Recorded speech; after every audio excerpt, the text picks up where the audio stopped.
I don't know if you heard any of that there, Johnny, but Owen's making the point that odds-on horses, according to one piece of analysis done at Cheltenham, haven't fared particularly well down through the years. No, and the ground is going to make it very, very difficult in that regard. You know, Get a Bird in the first race, he's going to carry a hell of a lot of confidence. The ground is actually come in his favour. You know, he was a horse that was probably going to take on. Today you also have Footpad, and you have Applejade and Boover there. To be honest, the ground is going to be no inconvenience to the 4 hot pots on day one. It's more as the weather gets kind of worse throughout the week maybe, and the ground gets that bit more testing.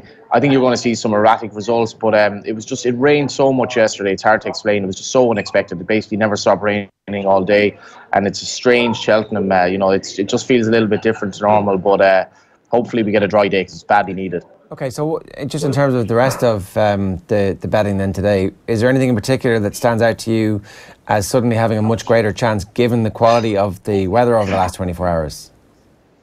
Yeah, Mossback in the 4-miler, which is the race run in honour of JT McNamara. He has a huge chance. Sure, I can see you already getting onto your betting website there. It was very, very quick reaction. 6 to 1. Johnny, you're not supposed to, you know, what goes on when I'm off screen isn't supposed to be, go on.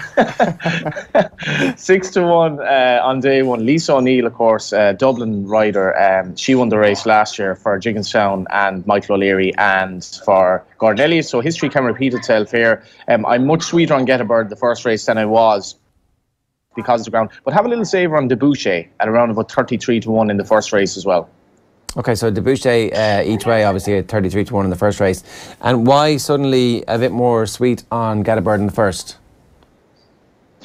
Get a Bird probably wants further. He might jump right-handed, but his best performance so far over hurdles was on really bad ground at Punchestown. And I thought Mengli Khan, who was behind him then, trained by Gordon Elliott, was going to really narrow the gap today on nice ground. But I've totally given up on him now because you basically talk for 6 months about Cheltenham thinking it's 99% chance it'll be good to soft, but it's not.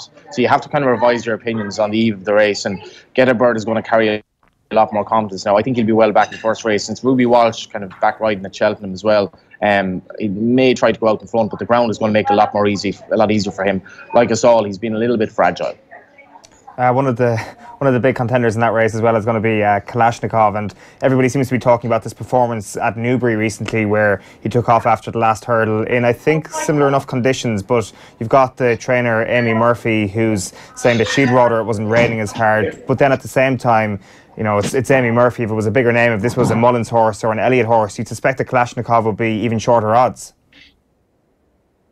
Absolutely, Owen. You know, 25-year-old trainer. I don't know if it's ever been done before. She's very young, but she knows what she's doing. And this horse has been well touted all year, really, and will definitely thrive in the mud. His performance at Newbury, when he looked like he might be held by a Mullins horse coming to the last, he absolutely demolished him afterwards. But Patrick Mullins wouldn't put the second horse in the same league as Get a Bird, I'm told. Debuchet was your saver in the first, was it?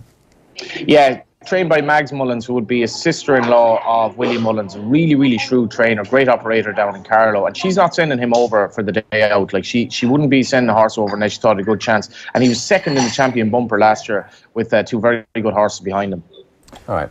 What's your take on kind of, I guess, so many omens and things like that when it comes to Cheltenham and horses going well at certain points in the festival and certain trainers and jockeys going well at certain points of the festival? And you think back to the first race last year and Le Bake with Gordon Elliott and Jack Kennedy. This year in the first race, I think they're at 14 to 1 or so with Mengli Khan. Does Mengli Khan have a chance in that? And is there something that, I don't know, maybe gives more belief or anything to the Elliott yard that it's like, right, we're going to set down a marker again this year from the very first race?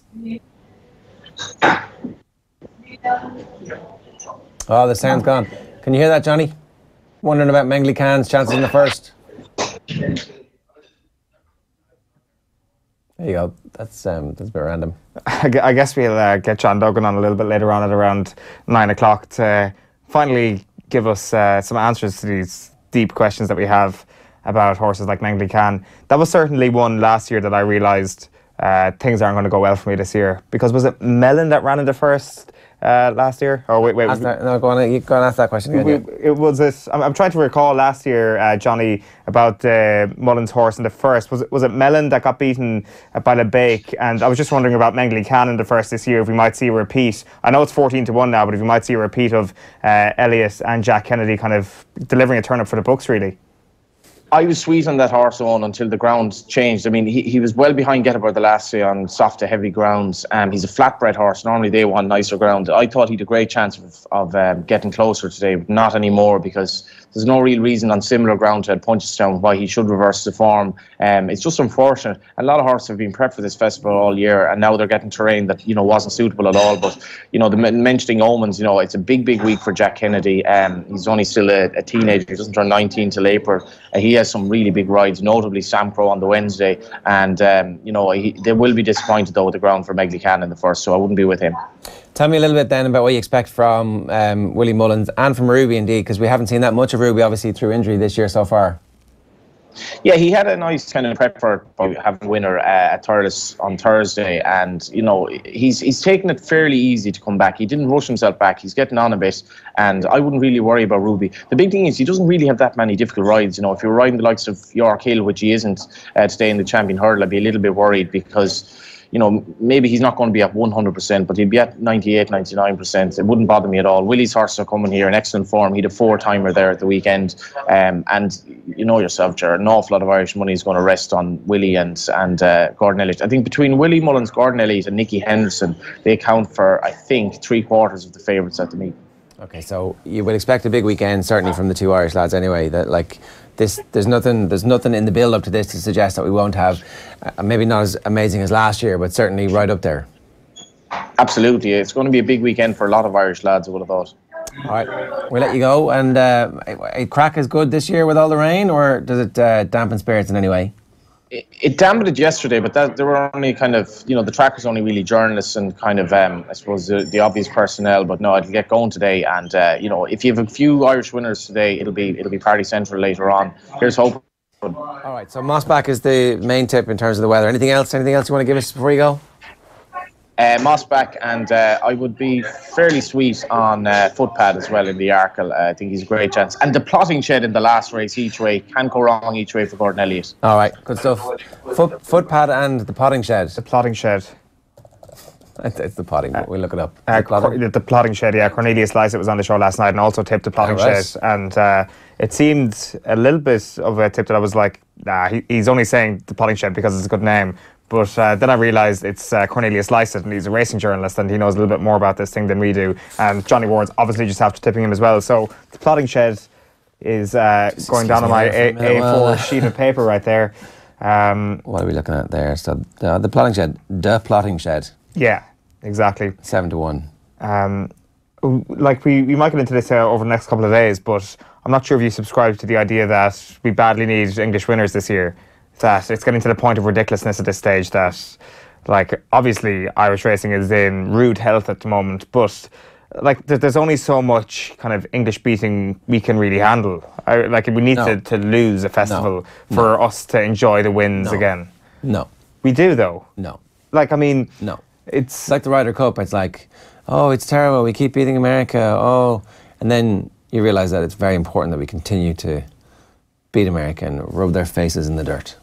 Well, that realisation is only possible when you lose something, and I think we need to get a bit of a wake-up call and appreciate what we've got a little bit more. And I think there will be nothing more than a great wake-up call that will come in the guise of England having a few more winners this year. All I'm saying is a few more winners. You're saying you want England to win the rugby this weekend as well? Is that what you're saying? Well, sure. If England had won all their games thus far, then it would be a far greater event, no? And this all kind of feeds into the same idea that English success is Irish success in essence, As long as England are going well and we beat them and we pip them to the post, that's all we want to do is pip them to the post. We don't want to beat them by too much. That inferiority complex still looms large. Hammer them this weekend, teach them a lesson and send them home to think again. Okay, so this year that would be fine, but I mean in Cheltenham for the last few years it's been Ireland. Yeah, but that's okay. I mean it's not really Ireland. We beat them by 2 races last year. We just have compared to the days when we would have had 5 winners. Last year was a massive outlier. Yeah, no, I know that, but we didn't beat them by 2 winners last year, did we? Well, There's 40 odd races over the. Yeah, I think we had a pretty. I think we trashed him last year. I think last year was a very, very good win.